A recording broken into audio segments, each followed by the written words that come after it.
Hi, I'm Daniel Shepherd, and I have the unofficial world record for solving Rubik's clock blindfolded.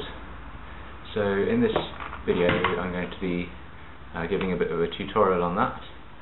I'm just going to be teaching the basic method, and then I'll add a few more advanced tricks at the end. To be able to follow this, you should already be able to solve the clock sighted, and also be able to understand the Scramble notation. So enjoy. Now, when solving a clock blindfolded, you're going to solve each clock one at a time without affecting anything else. So I'm going to take you through how to solve each of the three types of clocks: the centres, the edges, and the corners. So firstly, the corners. So here I have one corner at 9 o'clock, and all the other clocks are solved. And you probably already know how to do this, because it's just like the way you solve normally. You have 3 pins up, and just this pin next to the corner down, and then you do -3, and then move the last pin up, and then the inverse of that turn, which is +3, and now everything is solved. So just one more example. Here we've got this clock at 7, and you have just this pin down, do -5, put the last pin up, and everything back to 12. So now centres.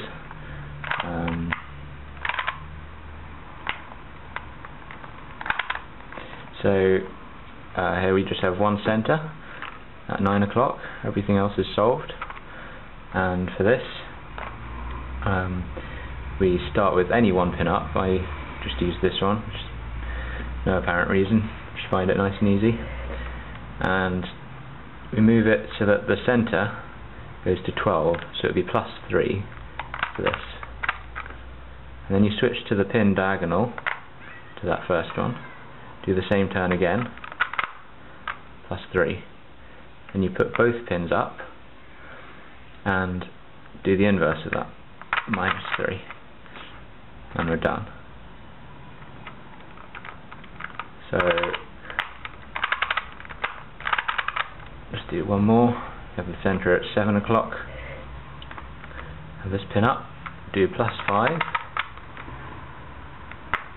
this pin up, +5 again, and then both pins up, -5, and everything is solved. So lastly, we've got the edges. So here we have an edge at 3 o'clock. Once again, everything else is solved. Start with these 2 pins up, and we do +3 so that all these move to where that edge is. Then you put one of these 2 pins up, I just go to this one, and do -3, the inverse of the first turn. And then you move this pin down that you just had up before, and put the other one up instead, and do the same turn again, -3.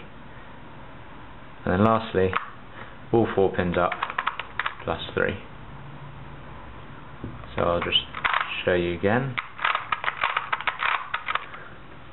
Edge at 7 o'clock, and just these 2 pins up, do -5, that pin up, +5, the other pin up, +5 again, and lastly all 4 pins up, -5. Okay, so now you know how to solve each piece individually. We're going to try a scramble now.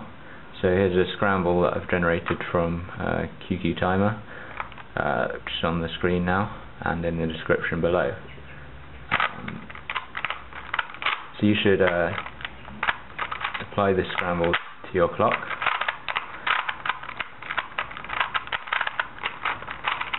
And then we'll be ready to go. Okay, so first thing we do is memorize the clock. So I just memorize the strings of numbers for the the times on the clocks that I see.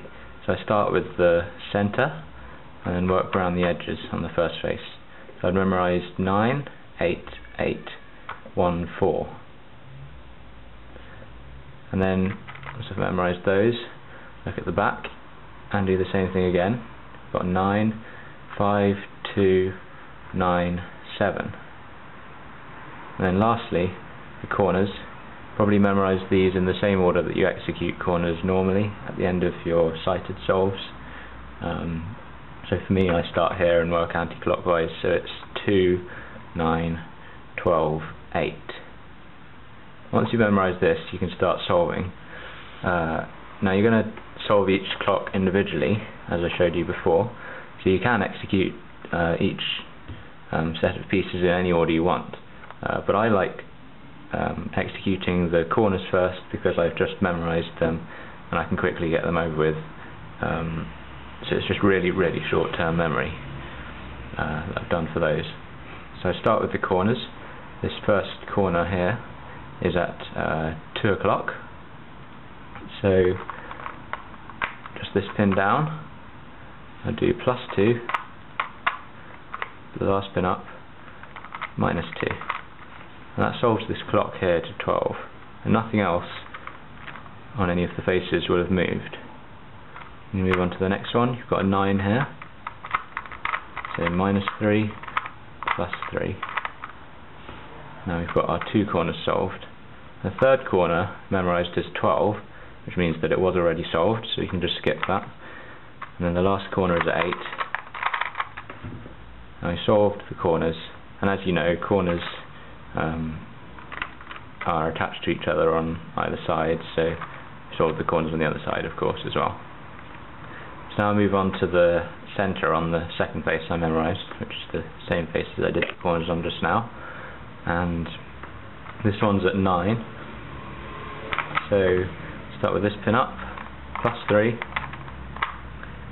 this pin up, +3, both pins up, -3. And now the center is solved. And now I do the edges on this face.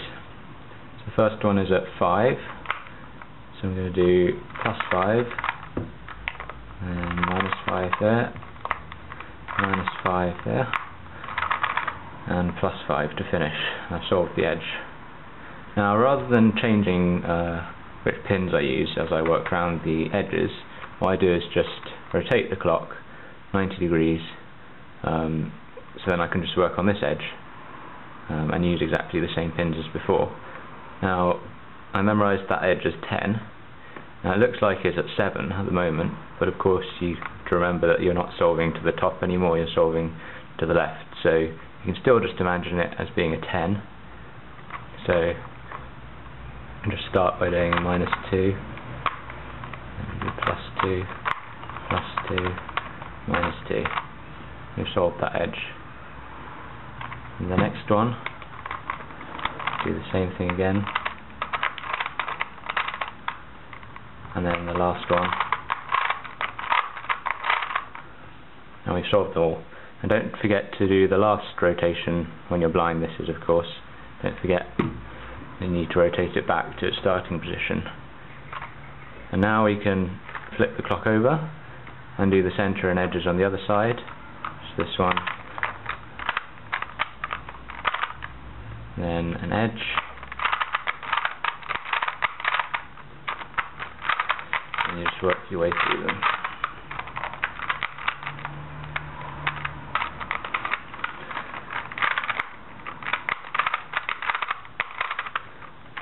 And then once you've done those, you've solved all the clocks and you're finished. Okay, so now you can solve a Rubik's clock blindfolded.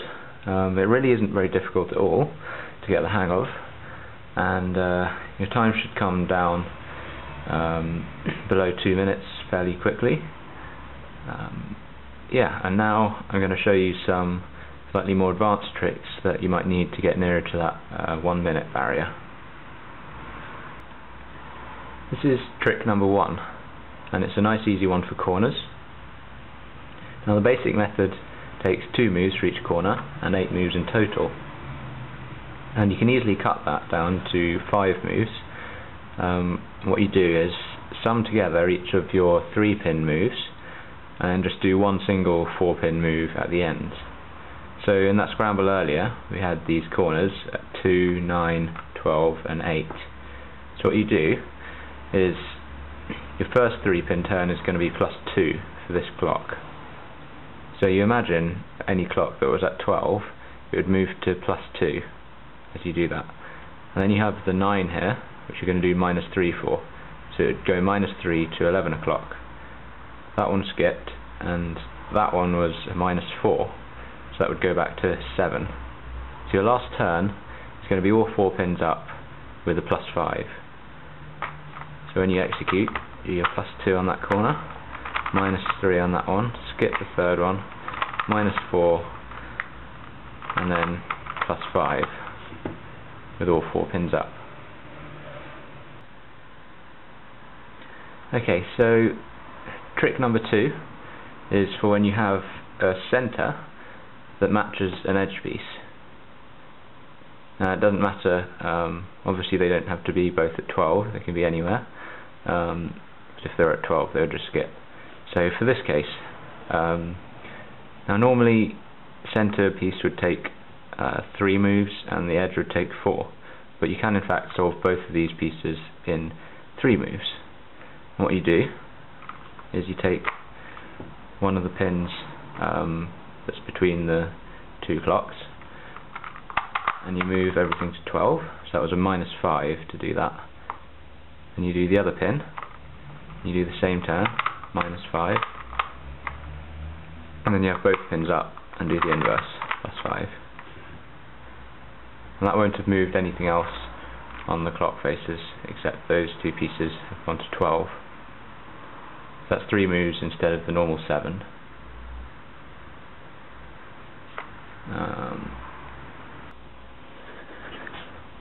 Okay, so the trick number 3, the last one I've got for you, is when 2 adjacent edges are inverse of each other. So in this case we've got one at 11 o'clock and the next one is at 1 o'clock. And to solve these, normally it's 4 moves and 4 moves, so that's 8, but you can just do both in 4 moves using this method. So you have the left 2 up, and you do the sort of move that would take this clock to where it is, so it is -1. And then take the top 2 pins, adjacent to this clock, and you do the inverse of that, +1. And then just the top right pin, -1. And then just the bottom left, +1.